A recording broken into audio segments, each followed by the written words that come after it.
What's going on, folks? Welcome back to the Real Down. I'm your host, Jimmy. With me, and always, Garrett. What's up, dude? What's going on? Glad to be back. Yep, back for another week. I'm actually here for Yeah. 2 weeks in a row. That's a nice update. Yeah, look at that. All right, that means I'm taking next week Keep off. your streak going. At least for next week, because the week after that we won't be in town. So Yeah. haven't really thought that one through yet. I'm not sure what we're gonna do there. We may just flood the. We're gonna be flooding Paddle and Finn with content Yeah. during iCast, so I'm not really worried about it. We'll figure something out. I mean, we might be able to squeeze in a show somewhere in there. And Yeah, if maybe. it all depends on if Brian if he's leaving his podcast equipment in the booth, then that might. Which you can, to my knowledge, you can kind of stay at iCast, kind of like late, because I know Yeah. old crankbait Johnny Graves left one of the parties last year and went back to iCast and just slept in their booth. They had a really nice couch, and he said he sat down and was like texting somebody. And he was just like, "Oh, this couch is comfortable." And he like kicked back, and then he just fell asleep on the couch. Like, woke up to people coming to ask him questions about it, like, about the booth. Like, hey, what's this thing? yeah, that was like the second night, and he was like, "Yeah, I just didn't go back to the house. I just stayed here." I was like, "What?" But Why do we even get a house then? We can just sleep at the yeah, booth. that'd actually be kind of fun. Get locked Put a in little cot iCast. up back in the back of it. It's big enough. But yeah, I'm looking forward to it. Still, a lot of stuff to get done. Now I gotta spend a whole bunch of money on my truck before we go, so that's not exciting. Yeah, that sucks. Thought I had some stuff going with my transmission that was going to be under warranty. Took it to them, and they ran a bunch of codes on it, and like none of them are transmission related. And I was like, great. And it's one of those That situations. sucks. It's cheap parts, and they're hard to change. And it's like I do that crap myself normally. So, like, you'd end up paying more for the labor on it Yeah, than you would like the part. if I went to go get the oil pressure switch changed, it's gonna be stupid because it's on the back side of the engine. And Freaking I'm engineers, man, always got to yeah, make it difficult. it's because they designed the engine just as the engine. And then they put it in the Yeah, truck, and they're like, "Oh, well, I'm glad I'm not fixing it."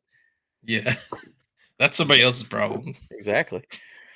But no, I think I'll still be able to make it down there. If not, I'm just gonna grab a plane ticket. I've strongly debated that part. I could just pick you up on my way. I thought about like worst case when you pass by my house, just pick up my boat and my gear, and Yeah, I then could just do. I'll Uber wherever, and then You have to pay me a shipping fee. that's fine. Probably cheaper than gas. Yeah. But no, we got a fun show this week. Did you get anything last week before we get into it? Yeah, did you do any? You didn't do any fishing or anything? This weekend I didn't get into anything. I went to Waylon and Samantha's wedding. So congrats to them on their wedding. Nice. Actually, something crazy kind of happened on the way down there Oh or up boy. there. Yeah, on the way up there, we get to like the Kentucky state line, and right before we get to the border, there's a car sitting on the side of the interstate. And I look over, and a guy gets out of the car and stumbles backwards and passes out on the side of the interstate. And it was like a 70, 80-year-old man. And I was like, I looked at my wife. I was like, "Did you see that? Like, was that real?" So we pulled over and had to call 911 on them. And I went over to him. He was conscious, kind of in and out of consciousness, still breathing and stuff. So I didn't have to do like CPR or anything. But we had to keep him awake and stuff until ambulance and stuff got there. Nice. But it was kind of crazy. I was like, this guy was Glad you like on the stopped. verge of death. Yeah. Glad you didn't have to do CPR. I don't know if I'd like to wake up to you doing CPR. You're a pretty big dude. I feel like you'd be like crushing my chest if you was trying to like do Luckily, chest there was compressions. a lady that stopped right after I stopped that was like my wife said, I was asked her if she was a nurse, and acted kind of offended. And she's like, "No, I'm a physician." Like, oh, big deal. Okay. I don't see Are your you a name medical badge, bitch. Come professional? on. Like Yeah. But anyways, yeah, she was there to kind of do it more professionally than I was. I was just like, "Hey, you all right?" Hey, wake up. Yeah, stay up. Well, that's awesome, man. Well, good job. Yeah, At least glad there's some decent hopefully human he's beings. yeah, hopefully he made it. I don't know. I know he made it to the hospital, but I don't know what happened after that. So. Yeah. Well, on the other side of news and less grim, covering, like we said last week, we're going to cover the Hobie event that just happened up in Cayuga, up in New York. For everybody that's been keeping up with the reel down lately, we covered Cayuga not too long ago with our buddy Nick Outy. Talked about it and a couple of the other northern fisheries, and they've just really been on fire. And this tournament was no different. Garrett, you just said the number. How many fish was it that were dropped in this one on tournament? Total fish logged is looking like 1,200 and almost 1,300 fish, 1,293 fish. That's insane. Yeah, out of 1,300 100 fish on Tourney X. In 100, there's 112 anglers, so that's enough for a 10 fish limit for everybody in the field. That's insane. Now, I don't think everybody in the field filled the 10 fish limit, but there was enough fish there to do it. That's crazy. So that's well, kind of ridiculous. It's an honor to do this one. We've had this angler on before. We're proud to have him back. We just had his dad on not too long ago, and this is a big one for him. We'll go ahead and bring him in. We got Mr. Jaxton Orr, fresh off his finally getting that first Hobie victory. Man, you've came close a couple times this year, actually, right? Second and third, I think, this year. Yeah, got third at Seminole and second at Kentucky Lake. My dad won that one, and then finally got the win under my belt at Cayuga. You just had to let your dad do it first. That way you could just, all right, now it's out of the way. Now I can do it. Yeah, no, that couldn't have happened any better than it did. That way. No, that's pretty awesome. We got to talk with him after that event, and it seemed like that was a pretty special moment for you guys. Like, oh yeah, getting to go 1-2 like that. That's awesome. Yeah, it was. I mean, completely unexpected. I mean, I was sitting like 20th place after day one. He was in second, and it just happened. So, heck yeah. Well, and this one was no different. I mean, well, obviously we'll get to the details, but I know you and Ewing are pretty close. We've had Ewing on quite a few times, and Ewing was right there behind you on that one, so that was pretty special for y'all too, being good buddies. Yeah, no, he's one of my best friends. I mean, like I said at the awards ceremony, like I basically lived at his house for a whole semester, and I mean, I'm with him every day when I'm at college. So I mean, we're super close. Heck yeah. What I'm getting from this is that the next Hobie event that comes up, I'm gonna have to stay at your house. It seems like whatever aura you got going on there. Yeah, they got the winning tickets over there. Yeah, that's nuts. Well, before we get too far into it, let's take a quick step back. And Jaxton, for anybody that may be new to following tournament coverage with kayak fishing, tell everybody a little bit about yourself. Yeah, so I got into, I mean, I've been fishing my entire life, really. I mean, I grew up fishing with my dad. After he'd got home from work, I'd go catfish and bass fishing with him at our local ponds. So, hot dogs, bagels, that was the deal. But I got into Hobie kayak when I was 14. So that was 2016.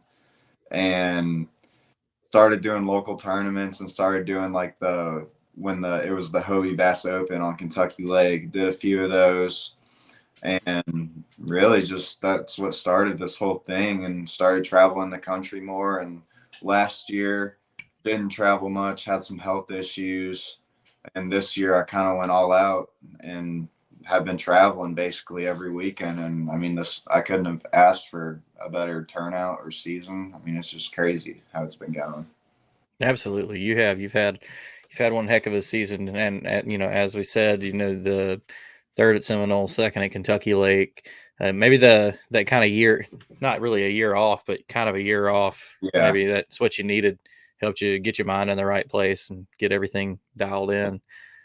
So I'm curious about this with you being in college, everyone listening heard him say it. Do you have your schedule set up where it gives you the weeks of these tournaments a couple of days, or are you really just like showing up to these tournaments with little to no practice and going for it? Yeah, I mean, I've got a schedule. It's just hard with school sometimes. I mean, I go to Carson Newman. A lot of the teachers are very like understandable about fishing because obviously we have a team there. I'm on the boat and kayak team, so they're used to us traveling a lot, and we keep up with our work and do a good job. But there's a couple professors that I've ran into that don't appreciate me missing so much school. So it is hard sometimes to get a lot of practice, and I've got to not wing some of them, but I mean, I'll get like a day or a day and a half of practice, which I mean, I think that's plenty, but Oh yeah, yeah, it's better than nothing. difficult sometimes in those 2 days events to compete against people who, go there Monday and practice all the way through Friday. Right. Especially on places like that you maybe not familiar with, because Yeah. that you Yeah. want to try to cover as much water as you can to try to kind of learn the lake, I guess. Right. Yeah. Like Seminole, like that's a giant lake. I mean, you can do so much there. I only had like a day to practice. I mean, there's a bunch of big lakes where I've only had like a day and a half to practice, and it was kind of difficult. You got to move really quick and practice. Yeah. It's tiring, but it pays off sometimes. Yeah. Well, how was it for this one? Get you a little bit of practice for this one. Do you have any experience with Cayuga, or is this your first trip up there? No, it was my first trip up there.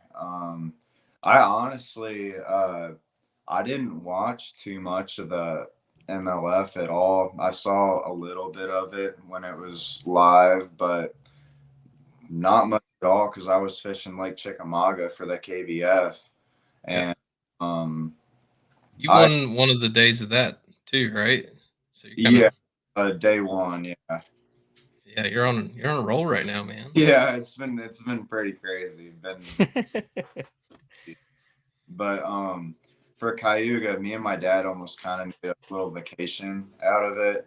We left Tuesday afternoon, and it was about an 8-hour drive from Indiana.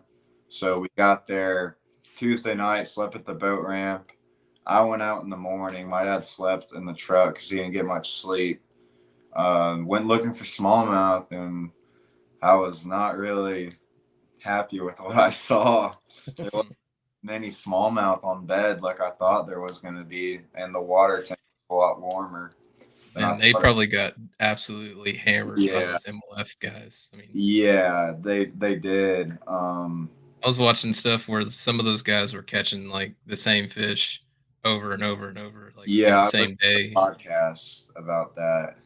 Yeah, there's a little controversy surrounding that right now. Yeah, Of I, course. I caught a couple smallmouth, but they weren't like, I mean, they were like 16 inches, and I was like, I looked around in like prime areas and saw a couple, but like I just decided that I think it would probably be a better idea for me and my dad to go for largemouth with the Yeah. weather. But yeah, that was that. How was the weather setting up for? I wasn't paying attention to how the weather was up north this past weekend. Yeah, so Wednesday it was sunny, so I was actually able to go out there and look for beds. And like I said, I found a couple, but it wasn't really what I was looking for. So switched to largemouth. Thursday it was cloudy and windy. Friday was same thing. Saturday was same thing. Sunday it was cloudy and windy like the first half of the day, and then it got sunny, and that's where like the bite Mm, yeah, really switched up on a lot of people, I think. Yeah. kind of favored more of the sight fishing conditions Yeah, the end of that day. yeah, Well, I guess continue on a little bit with your pre-fishing. Once you made that, switch to going for greenfish. yeah. So I went up. So I started south for smallmouth, and then I went up north the second half of the day on Wednesday, and my dad caught a couple. Like a good one. I think he was fishing offshore, a Ned rig, I think. But I went. I don't know. I made a 3 mile pedal and ran into largemouth everywhere. I mean, they were under docks, they were in the grass, but they were Mhm. all like 15, like 14 to like 16 inches, like nothing too big. So I just finished the day out and had fun. And then Thursday, went to an area that I thought looked really good, and it was the sun was just up enough to where I could like stand up and see around me. And I mean, I was pedaling around and just looking. I mean, everywhere you look, there is a 17 to 21 incher just cruising. Wow. I was like, all right. And I tried to catch them and they wouldn't bite. And then the clouds came over and I started really catching them. And I was like, all right, I'm done. This is where I probably fish. So I just had fun the rest of practice in different areas. Nice. Well, I guess go ahead and take us into day one because I'm really curious. We when we had Nick on, it's so funny, like the story, not how they're being caught or anything, but just the quality of fish that they just like you run into an area that's just loaded. He did it out there. I'm trying to remember. I think it was last year that we covered one of the Cayuga tournaments. It was the same thing. It's just like an area with ridiculous amounts of just quality. Because I mean, I think he had the tournament we covered. I think he ended up with like 97 or 99 inches on this one day, and he was talking about like what he had missed that would have made it even better. What came off at the boat that would have made it even better. It's just loaded with great fish. But yeah, take us into day one. I'm ready to hear about it. Yeah, no, I was going into day one, I was honestly nervous. I wasn't so nervous about the fact that I was gonna catch them. It was more there was just so many people going to that launch because the lake fish honestly pretty small since the smallmouth weren't really in the picture, and there were really 2 or 3 launches that were pretty popular from what I've noticed during practice. And when I got there, we got there like, I don't know, at before 4 o'clock in the morning on Saturday. And I mean, there are already like 7 kayaks there. And I was like, oh, jeez. And they're camped at the ramp all night. Yeah, there were, I don't know, I'd say like 20 to 30 people that launched there on Saturday. Whew, it is hard to keep your head right during that. Yeah. It was just so tough because the area I was fishing, I mean, it was like, I don't know, a 3/4 of a mile stretch, but it's still fish small with that many people and with the water being clear. But I mean, there were people, it was like going out on St. Clair, there were people everywhere, and I mean, you'd still catch them. I was catching them on a 4-inch Senko during practice, so that's why I started off throwing and caught like 80 some low 80s, like super pretty quick, and wasn't getting any big bites. So I switched to a 5-inch Senko and was just wacky rigging it, and ended up catching like high 80s, I think, and then finally switched to a 6-inch Senko on a bait caster because I was tired of because the grass was almost like wires, like it was so sharp to where it was breaking me off sometimes. Like I lost 20 or 21 on day one because that happened. So I threw it on bait caster and started ripping them out of the grass and cold up to like 92 something. So that was day one.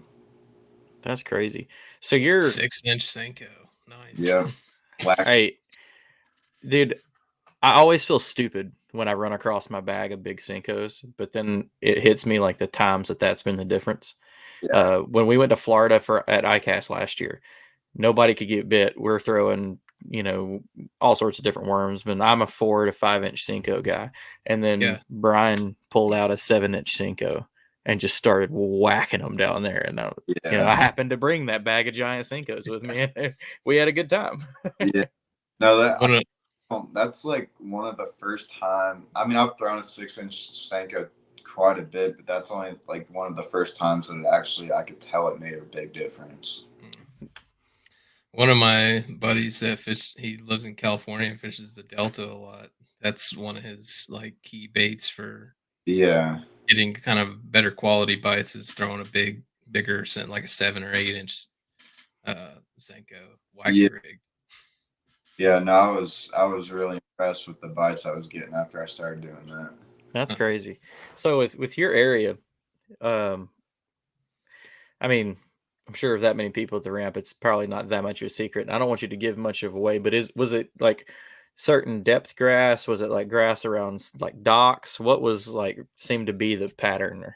It was. I mean, people were catching them everywhere. Like the guy. Obviously, man, 1,300 Yeah. fish, dude. They were whacking them everywhere.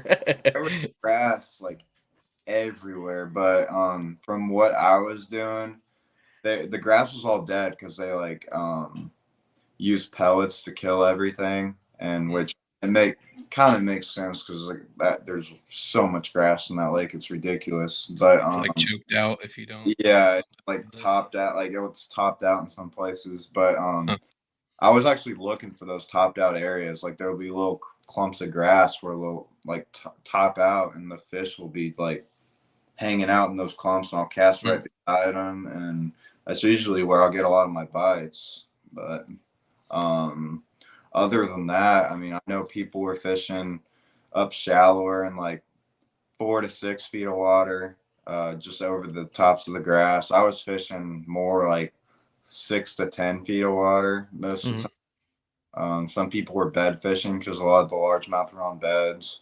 I didn't find any that would actually help me, which is kind of crazy to say. 18 and a quarter wouldn't help me. I was throwing them back on day 2. Crazy. Jeez. Dude, that's nuts, man. Yeah. Now, were most of these fish? I didn't look at the pictures, but most of these fish built like what we've seen in the past on Cayuga, where they're just like footballs. Like They were thick. pretty big. A lot of them that I was catching were pre-spawn, so they were pretty big. Like on pre-spawn in almost July. That's kind of insane. Crazy. Yeah.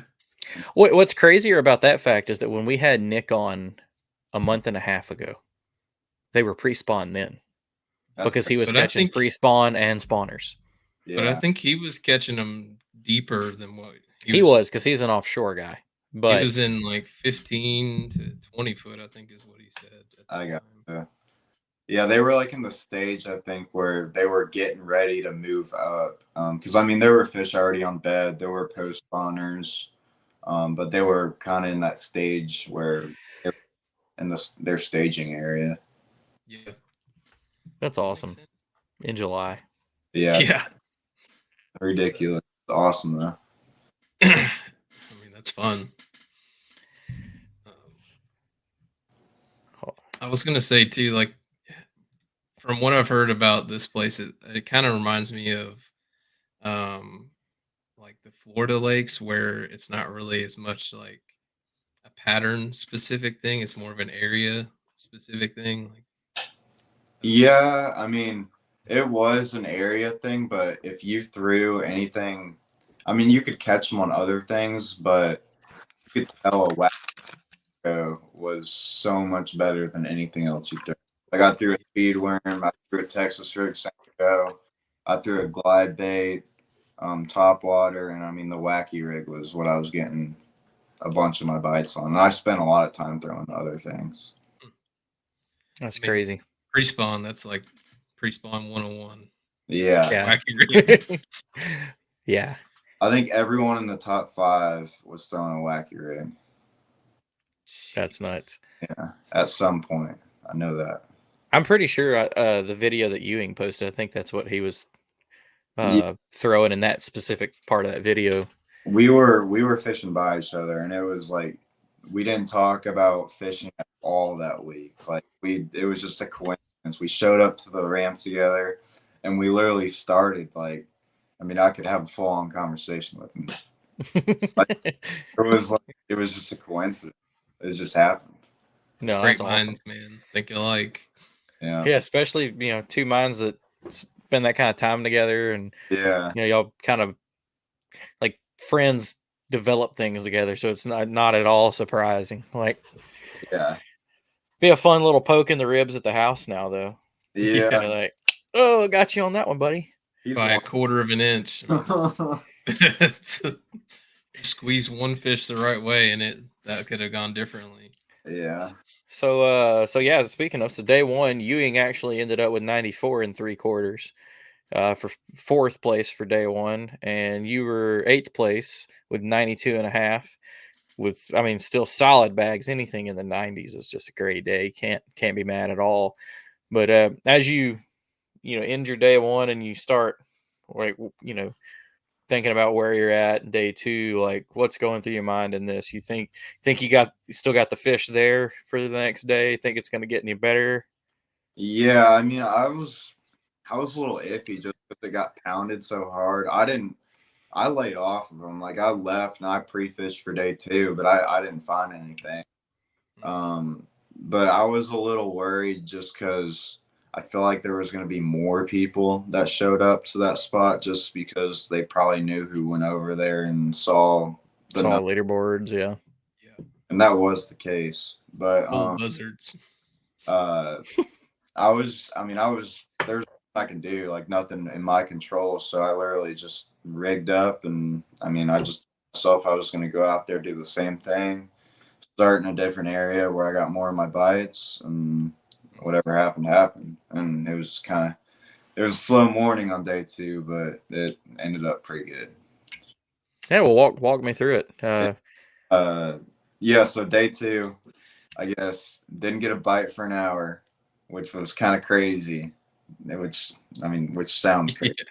But on that place, yeah. Yeah. Were you around people that were catching fish? Yeah, there were people catching behind me, in front of me, the side of me. What am I doing wrong? I didn't switch anything. I was just on my 5-inch Senko. And I finally caught a 19.25, put that on the board, and then like, I don't know, 15 minutes later, I caught one that was like 13 or 14. I didn't even measure it. I threw it out, and I didn't. Right bold. I love it. I mean, at the end of the day, it's not. I guess a 13 or 14 is not going to get you anywhere in this tournament. I was regretting it though, because I didn't catch another fish for like an hour. And I was like, because Christine was by me and we're allowed to talk in the Hobies now. So I was like, I threw back a fish earlier. I think I probably should have measured it. And then like 2 hours later, I caught a 20.25, and I was like, all right. And then started catching a few more 19s. And then I had an 18.25 in my limit with a bunch of 19 plusers. And the sun came out and the bite just shut off. I mean, I was catching fish, but they were like 14 to 16 inches. So I took, I don't know, it was like 11:30. I went on a joyride and looked for beds and everything. I had like 95 or 96 inches, something like that. Yeah. I didn't find any that were really going to help me. So I wasted like an hour and a half doing that. But on my way back from bed fishing with like an hour left of the tournament, I made a few casts in an area that like I caught him like all right during practice and caught a 19. And it was, I thought that's when I passed Ewing. That's when I ended up with 97. And then right after that, I lost one that was like 19.5, 19.75. And I was like, oh boy, but gonna pay for that one. Yeah. But it all worked out. Yeah, man. No, that killer day, 97 inches. And not to take that away from anybody else. I mean, Dan Hargrave had 97 as well. Another outstanding day. Ryan 95.5, Ewing 94.5. I mean, there's 90s. Let me see how far down on day 2 90 took you. 23rd place was 90 inches on day 2. Yeah, that's what I was gonna say here. Everybody was on them on day 2. I mean, that's insane. When you talked about throwing that 14 back, I was looking to see if anybody in the top like 30 had a 14 in their limit, and nobody did. Yeah. There's one guy that had in 28th place that had a 14.5, and that was the smallest one in the top 30. Nuts. So that lake is still, it just blows my mind that it's still fishing that good. It's like, I mean, it's a northern lake. Like, I'm in Indiana. The lakes like that are like that here, but like they're just the fish that big, that healthy. Yeah. It's like you can go out and here and catch a bunch of 14 to 16 inches all day, but like you can't go out and catch a bunch of 18 to 20 inches all day. Like this is crazy. I feel like if you live there, that would spoil you a lot. Yeah, 100%. In that place. I got spoiled. I mean, the 18 inches, they were like, some of them were like 3.5 pounds. like 4 pounds. Like it was ridiculous. It I think I starts to get to saw. where you can't talk about like what people are missing out fishing in the southeast. I mean, Yeah. like we got some really sick frog fishing for giants, but I can't think of a day I can just go out somewhere down here and just 18, 18, 18, 18, 18, 19, 18, 18, 20. Like it's not like that. No, you maybe catch one on the trip. Yeah, I mean we've got a handful of places you can go down here and maybe put together 100 inches, but it's like you might do it once that year. Like Yeah, it's not happening for more than one guy. I got you. It was Oh, that's crazy though. Well, so Stupid. 2-day total at 189 and a half, Ewing 189 and a quarter. Standings go off. How are you feeling as the standings went off? What are you thinking? well. I know. I actually never submitted that 19 before the state went off. Okay. Yeah, I knew I had Ewing. It was like I don't know, like 15 minutes before the standings went off. I think something like that, and I didn't submit it because I know Ewing's such a good angler to where he'd get that in his head and he'd do something about it. So, He'd find the fish to answer you back. Playing I mean, playing defensively. he was working on apparently he was working on like a 20-inch fish for the last like hour, I think. So it probably wouldn't have mattered too much. But yeah, I submitted at whenever the leaderboard went off, and I was like freaking out. I was fishing like because I've gotten so close before, and like it slipped away from me so many times, and I was just fishing my heart out and prayed, and it all worked out. Heck yeah. Did you catch back up with him like on the way home back from the tournament or back to the ramp?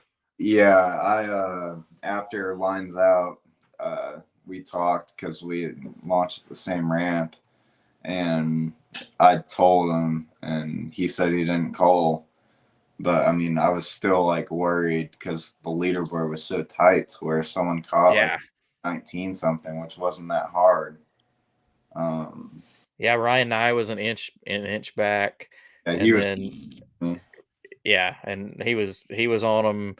I mean, basically anybody in the top 4 could have very easily changed that around with one fish. And then if the lake had put up one really good fish, 21 plus, you're talking about 5th and 6th could also mess around and really mix it up, but it didn't, and it held on 1/4 of an inch, got you that first win with the Hobie. Gives you a hell of a solid year with them. I can't wait to see all the AOI stuff. This is gonna, I mean, a first, a second, and a third in 1 year. I mean, it's gonna be an interesting end of the season. And that gets you. Well, no, you were already TOC qualified, right? Yeah, I've qualified like 3 times this year. Yeah, I can never remember their qualification standards, if it's the like top 3 or yeah, top 3, then it rolls down, and then it's AOI points too. Gotcha. Well, how was that, man? How was award ceremony? Knowing that you finally got one locked. Well, hoping that you got that one locked in. Hoping that nobody outside of you and Ewing shook it up. Yeah, it was.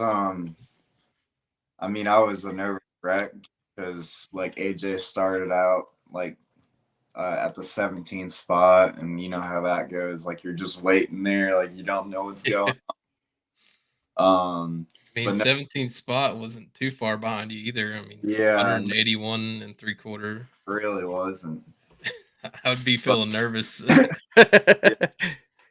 Yeah, I was pretty nervous, and then he called the last 5 up, and he called the final 3 guys, or like the 5th, 4th, and 3rd, and then it was just me and you, and I knew I had it, and I was like, holy smokes, like this is like that's awesome, dude.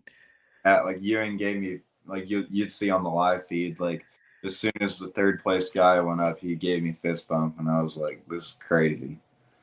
Like I can't believe that happened. Like I've been working for that for a while. I've been close, and it finally check it off the list. Heck yeah, man. Well, and it couldn't happen to a better guy. I've been in the sport now for a few years, and your name's, been around the whole time I've been in it. I want to say the first year I was involved with it was probably the last year of the youth division. And since then, it's just been like following you. We've shouted out your charity tournaments, and we've had you on multiple times. You won one of the paddle and fin events on Tippecanoe a couple years ago. So it was awesome to hear you got that one. I mean, then we were already pumped up. You won the KBF last weekend too. Well, what do you have lined up next for this? Are you taking a little bit of a break? What's your move? Yeah, I was thinking about taking a break. I mean, technically this week is a break. I'm just working. But I decided, like, I don't know, an hour ago, I signed up for a GRBY, grassroots bass yakin, I think, local series here in Indiana. I signed up for a tournament on Saturday, so gonna go win Can't that. stop. Yeah, gonna win that, and then next weekend, I think I'm gonna go up to Saginaw Bay on Friday, and there's a native tournament there on Saturday. Nice. So go fish that, I think. Is that one of the Big Bass Power Hour things? Yeah, that, and then it's MLS, like as many as you can catch. So Heck yeah.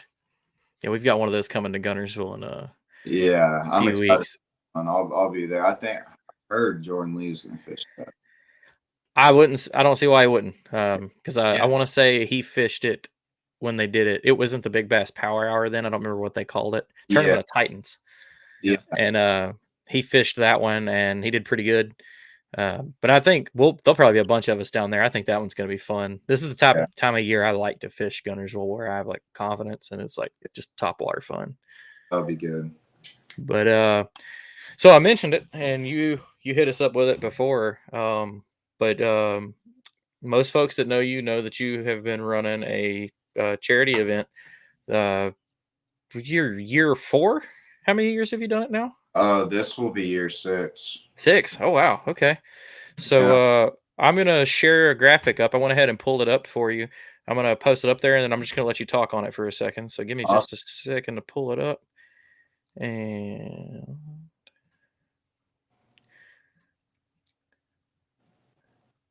here we go. All right, man. So tell everybody kind of where this came from, what it's for, and what your plans are with it this year. Yeah, so I've recently this year I partnered up with Fishing Chaos, and the guys from there are super cool. And I was talking to them for a while about charity tournaments and everything. And once I really got to talking to them it was about 3 months ago. I really wanted to have another charity tournament like sooner than I usually do. I usually have my charity tournaments towards the end of the year. So, I mean, I talked to him and he helped me out, set everything up, and I'm having a midsummer charity tournament, and this one it's going to be on July 28th through July 30th, and boats and kayaks are allowed for this one. It just has to be on a public nice water. And then Realtree also is helping with this event and are donating saddlebags, which are awesome for kayak anglers, and then they're also donating a bunch of awesome Realtree hats. So heck yeah. Well, what's your charity tournament benefit? What have you done with it in the past?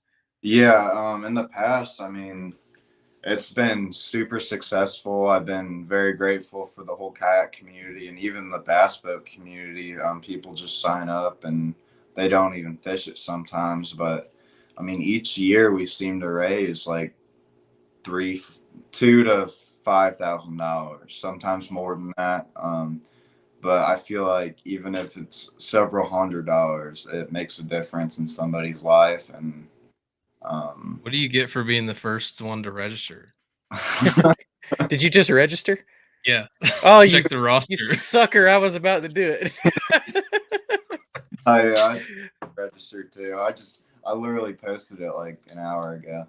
Yeah. That's awesome. Well, I was gonna make some jokes about like first paddle and fin person that signs up, blah blah blah. Never mind. Good job, Garrett. Sitting here trying to do it while you're talking about it. Well, So I thank you. thought I saw you typing. That's why I was about to start doing it. But give us a little rundown of the like if you know any of the well, okay, so the prizes are the saddlebags and the hats. Give us like a rundown of what it is, like best five, best, you know, Yeah, biggest fish. Well, what's your tournament layout? yeah. So, over the 3 days of the tournament, it's just your best 5 fish. So an angler can go out on that Sunday, which is the 30th, and catch 5 fish and win the tournament. Nice.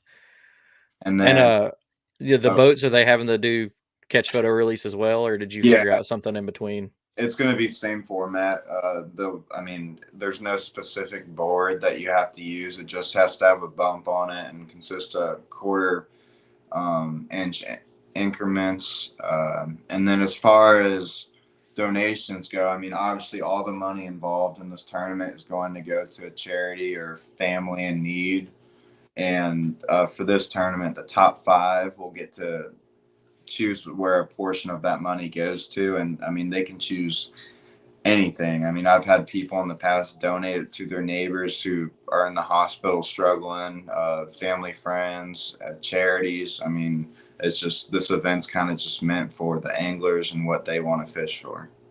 That's awesome. I really like that kind of touch to it. I hear there's always like radio like charity raises and stuff like that, and I love when it's not for any specific one. It's for Yeah, whatever said person that wins or whatever wants it to be for that is charitable, and that's an awesome little aspect to it.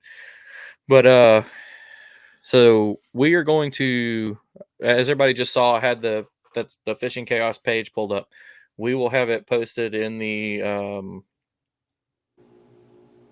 show description and show post. I don't know why I went blank right there for a second, but yeah, it'll be a link that you can follow in our show post on YouTube, Spotify, and all those places. We'll get it up on the Facebook page and sign up. You've got plenty of time to get signed up. Can you sign all the way up until the night before? I actually made it to where, since it's kind of late notice, I made it to where you can sign up until an hour before the tournament ends. Nice. Yeah, so I like it. it's a little unique, but I mean, this tournament is really meant for raising money for charities and stuff. So. No, I like it. I like I mean, it. So there's always going to be those people out there though that are going to take it Yeah. competitively. oh, of course. Put up 120 inches or something ridiculous. What I usually do is just give my money and then don't fish. That way I don't feel bad. I'm just like, well, I donated. I did not suck at fishing. I donated. Like, I'll be on the New River, I think, for that one. Yeah, the Hobie event at the end of July on the New River. Is that right? Yep. that'll be awesome. You'll probably do pretty good out there. I hear fish is pretty good that time of year. We got some buddies out that way. But yeah, so we'll post this up, and my challenge for everybody that follows us, share this in your local kayak groups, your local bass boat clubs. Share this up as much anywhere you can. I will share it up on. You haven't made a Facebook page or anything for it yet, have you? Like, yeah, I made an event page for it as well. Yeah. Okay, so I'll after this show, I'll get that shared up on mine. Awesome. Garrett can do it too, and we'll just try to get it to as many folks as we can.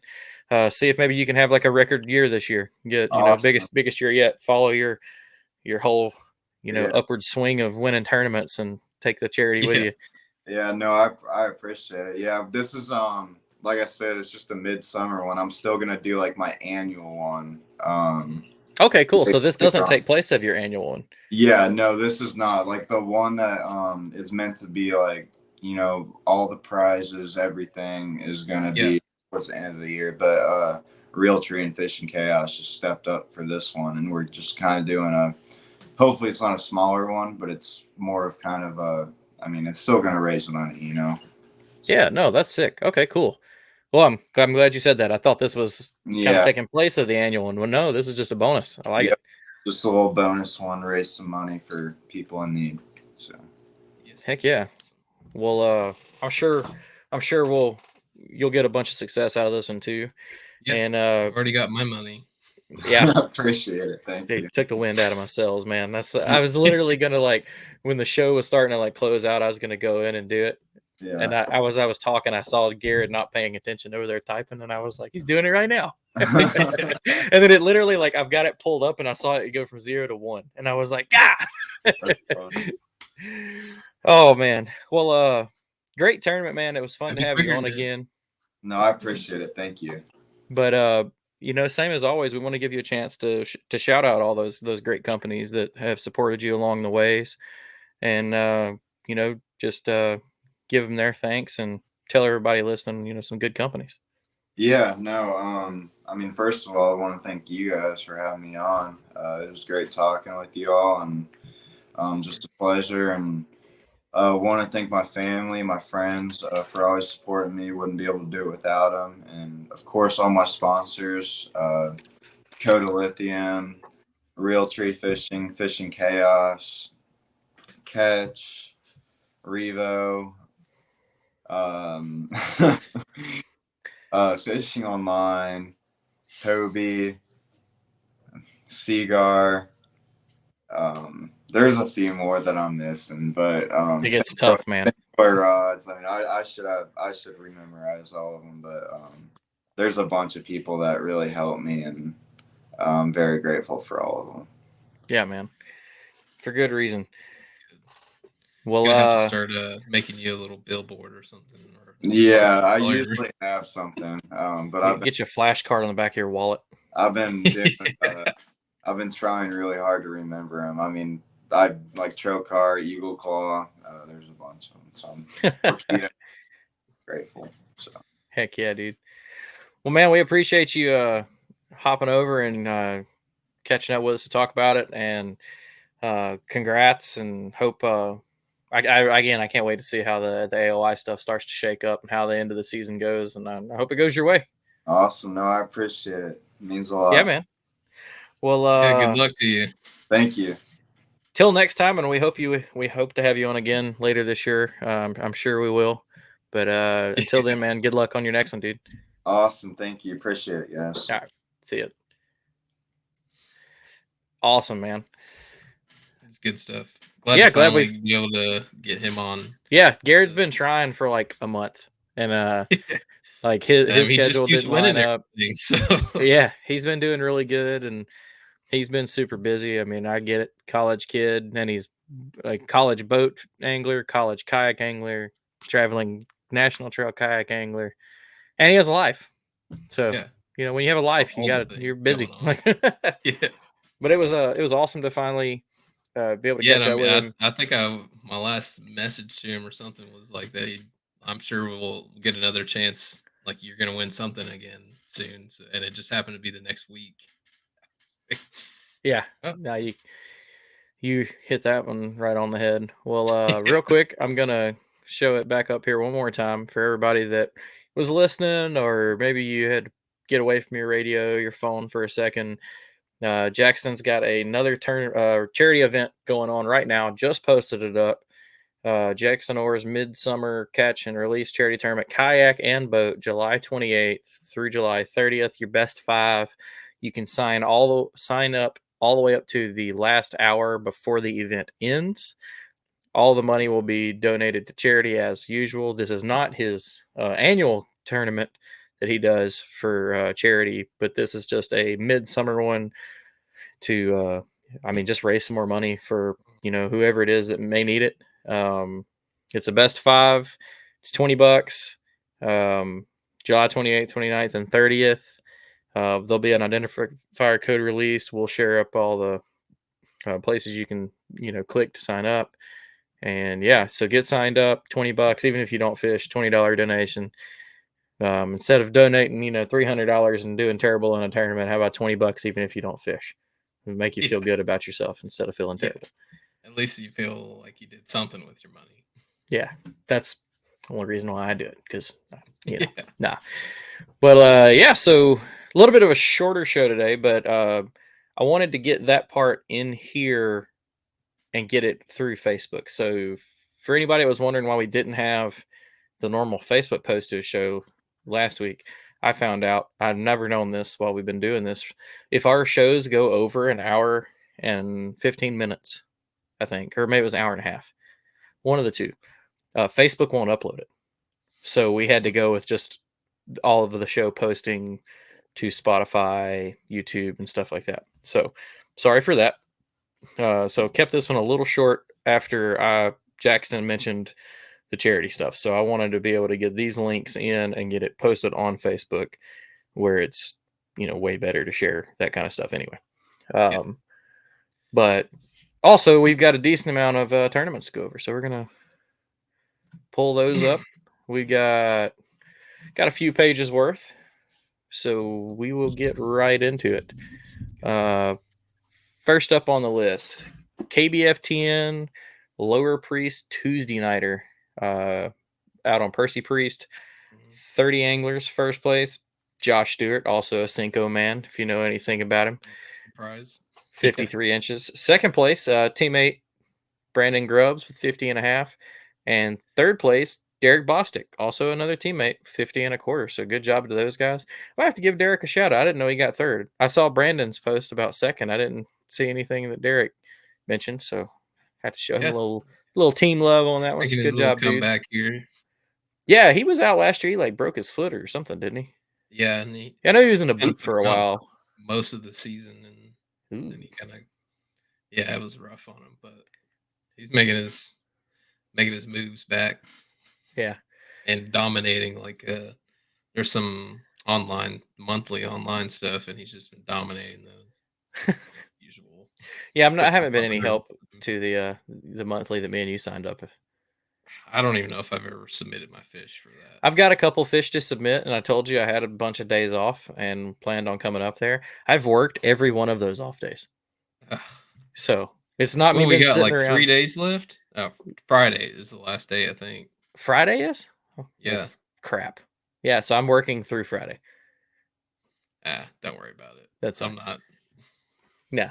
I'm not taking it seriously. I didn't fish last weekend. You didn't fish last weekend. They can have my money. It's fine. So next up on the list is the Grassroots Bass Yakin. So this is the club Jackson's talking about that he's going to be fishing with this Saturday. They had a multi-single day tournament. Each angler can choose a day to fish between June 22nd and June 26th. 27 anglers, 5 fish limit. Oh, this was on Raccoon Lake, by the way. First place, Chad Cummings, 81 3/4. Second place, Anthony Brown with 77 3/4. And third place, Wyatt Guard with 77. It's so interesting to me to do that multi-day, like pick a day thing. Yeah. So we've done something down here where we open up the tournament for it's either 24 or 32 hours, and you can fish as much or as little as you want, but it allows you to night fish it basically if you want to. That's what we do for our classic for Central Tennessee. Yeah, that's what North Alabama Kayak Anglers did for their classic last year. The guys up here really liked it. One of the clubs in Central Alabama posted to try to do the next tournament that way, and it got blown out of the water. Like there was so much feedback. Like no. But moving on from that, we have the Queen City guys, Queen City Kayak Fishing, Lake Norman. 94 anglers, 4 fish limit that they do. Love that. First place, Landon Smith with 73 inches. Second place, Jared Stanley with 70 and a half. And third place, Yi Hang with 70. Moving on, the Southern Illinois Kayak Clubs on Caffeine Lake. 27 anglers in that one. First place, Jonathan Kessler with 94 inches. Jake Schultz with 85 and a half. And third place was Kevin Cox with 85 and a half as well. Moving on from there, we have the Kayak Anglers of Laurel Highlands, the Steel Plate Classic Signature event up in Pennsylvania on the river that I'm not even going to try to pronounce. Nope. You're going to go with Uhigney. 2-day tournament. 37 anglers, 5 fish limit. First place, Nate Hall with 156 1/4. Second place, Eddie Keeb with 156 1/4 as well. So ties right there. And then third place, Brennan Greer with 155 1/4, just 1 inch back. So not too bad there. Looked like a day one, mid 70s day, and then it seemed to get better in day two. Michigan Kayak Trail Stop at Gull Lake, 64 anglers. First place, Adam Drabeck with 82 3/4. Donnie Warren, second place with 82, and third place, Alex Roberts with 82 as well. Another tie, bunch of ties. Wow. There's been a lot of that this year. Yeah, especially on these northern lakes. Yes, like I was thinking about it because we had ties the last one I read off, and was like, geez, I can't remember. Like it used to be like maybe 1 a week, and we'd have like 5 a week now. It's crazy. Next up, the Southern West Virginia Kayak Anglers Jackson County Open, 34 anglers. First place, Mark Edwards with 86 inches. Second place, Chris Sowards with 81 1/4. Third place, Brad Richardson with 80 3/4. Next up, the Badger State Kayak Champions event in Madison, Wisconsin. 111 anglers. 5 fish limit on that one. One, Dave Louise with 96 1/2. Second place, Alex Nambo with 95. Third place, Brandon Yang with 91 3/4. Wisconsin sounds like it's doing all right now. Yeah. Yeah, it sucks. There's one coming up in La Crosse, and I think that's when we're at ICAST. It's either when we're at ICAST or the weekend after. Yeah, before. Weekend. It's the week before. It's the Bassmaster. Mississippi in La Crosse. It's July 8th, I think. Yeah, it was on my list this year. If I didn't go to ICAST, I was going to go up there. Same. And yeah, that was going to be my last like fishing trip of the year, but now it's going to be your last fishing trip for the next year, just so you know, Mr. New Dad. Yeah, I know. Life is going to come to a halt very quickly for at least a little bit. Oh, for sure. I mean, like I just sold my PA finally this weekend and had to spend most of that on stroller and car seat. I would love to know what bougie ass stroller you bought, because we're shopping for strollers too, and we ain't but in the $500-600 price range. And this one was $1,500 almost. Jesus Christ! I mean, that's what the old lady don't get them pregnant, folks. It's cheaper. Yeah. Yeah. That thing better drive itself to my vehicle and around Walmart. It's got like a stroller, car seat, and a bassinet combo. Yeah, so does the ones I'm looking at. And my car seat swivels around. Wow. I don't know. This is just $600. So yeah, bougie. You got way too expensive taste. That's what it is. But anyway, back to fishing. Georgia Bass Nation Kayak Series 3 Rivers event. Flint River, is it Oconee? And Okmulgee. Yeah. But 32 anglers. First place, Chris Lowe, 92 inches.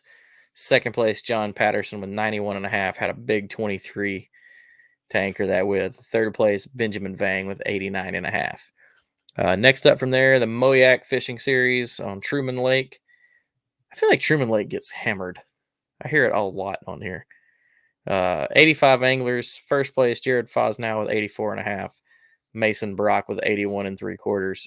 Third place, Zachary Wolverton with 81 1/2. They also had a team series event.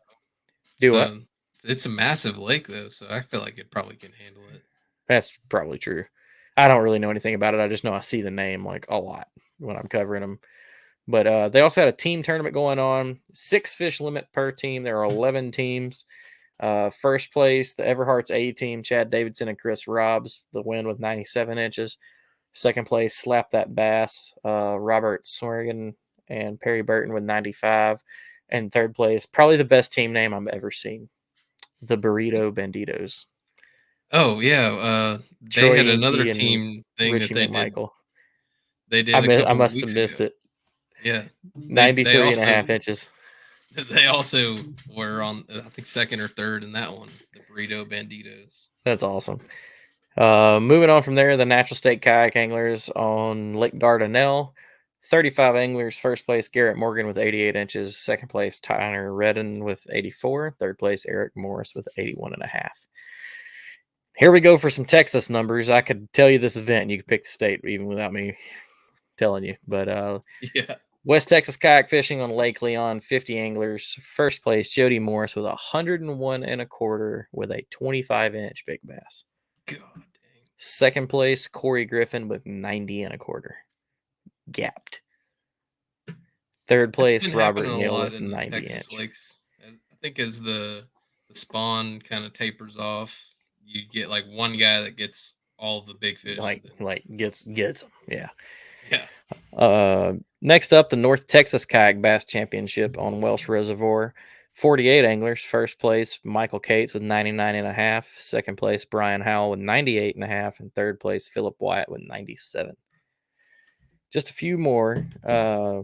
Next up is the Oregon Kayak Bass Fishing Event on 10 Mile Lake. 34 anglers. First place, Mason Meredith with 88.75. Brandon Hua with 87.25, and third place Marvin Fort with 86.75. So Oregon showing up a little bit. That's some good numbers. We had something I think last week or the week before that was from Washington. That was also some good numbers. Yeah, bass fishing is on the rise everywhere. I love it. Yeah. Next up is the Yakka Bass California Delta WCC qualifier in Lodi, California. 2-day tournament, 106 anglers. First place, Isaiah West with 166.5. Second place, Paul Mata with 159.75. And third place, Alden Walden with 158.75 with a big old 24.25. And that's one of Greg Blanchard and the Dark Horse guys. Mhm. So congrats to Was those this three. happening at the same time as the KBF? Wasn't there a KBF on the Delta? Actually, this there past was. Weekend? Hold on, and I'll pull it up real quick. I forgot. I always forget that they're on Fishing Chaos. Yeah. So, like, I never remember to look on Fishing Chaos for all their. Yeah, I know, folks. I'm terrible. Bite me. All right, so got it right here. So Trail 1 Saturday, Greg Blanchard with the big win, 81 inches. Nice. Second place, Josh Griffin. Third place, Rachel Uribe. That was day 1. Day 2, you had Sean Beach, 77.5. So big number drop there. Cayman Rasmussen with 76.5, and Alex Cox with 73. I don't see a double up listed on this one, so I don't know if they did a 2-day combined. I see a day 1, a day 2, and then there was a day 1, a day 2 big bass, but I don't see a double up leaderboard. They may not have had enough people register for the double up, so they yeah, I only see 33 anglers registered for this one, so that's well, could be because they were having that other event that you just mentioned in Lodi, which is also like right next to the Delta. Yeah, I mean that if KBF has 33 and Yakka Bass had 106. Yeah, that was so. I don't know if I would have scheduled on top of the Yakka Bass in the same region. There would have had to been some. We'd had to work out something on that one. Yeah. Because the anglers have definitely spoken on that one. Yeah. Moving on from there, the Kayak Fishing Utah Bass Tour Series on Jordanelle Reservoir, 45 anglers. First place, Wyatt Conley with 63.5, and that's a 5-fish limit. 63.5, 5-fish limit. And guess what? That was a tie. Second place, Carson Fillerup, 63.5. Did they actually fill a limit, or was it? I don't have it. I just have the number. Oh, I'd love to know. Normally, I would say yes, because normally if they didn't, my wife makes a note. Yeah. So I think it's just a really small limit. 12 inchers. That's what that is. Tough day. And third place, Mark McEwen was 61.75. And then last up, the River Runners event, Eastern Shore, Maryland Ponds. There were 25 eligible bodies of water, 39 anglers.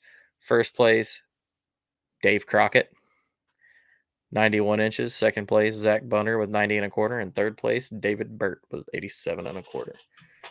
So there we go, folks. Another great week of fishing. Bunch of good limits still being caught. Bunch of ties.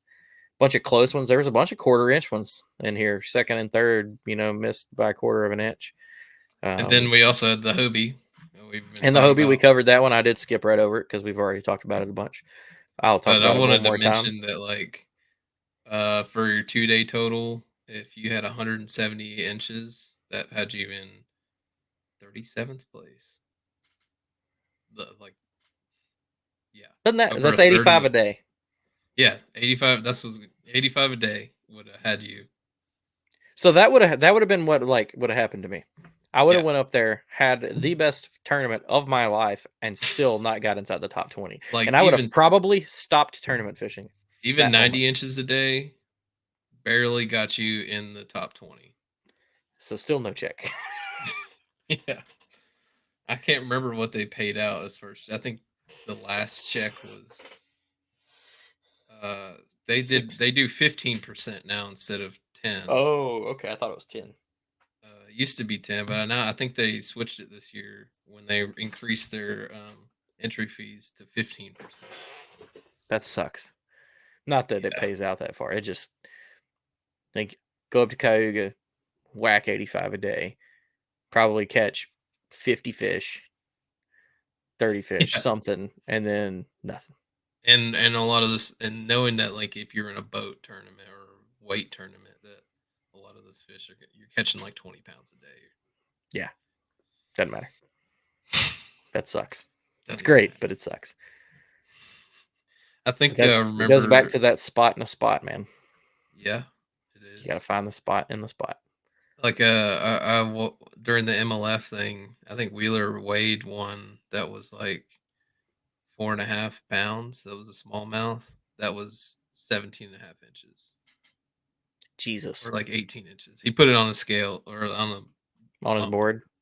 Yeah. And he was like, this fish is so fat and so short. That's nuts.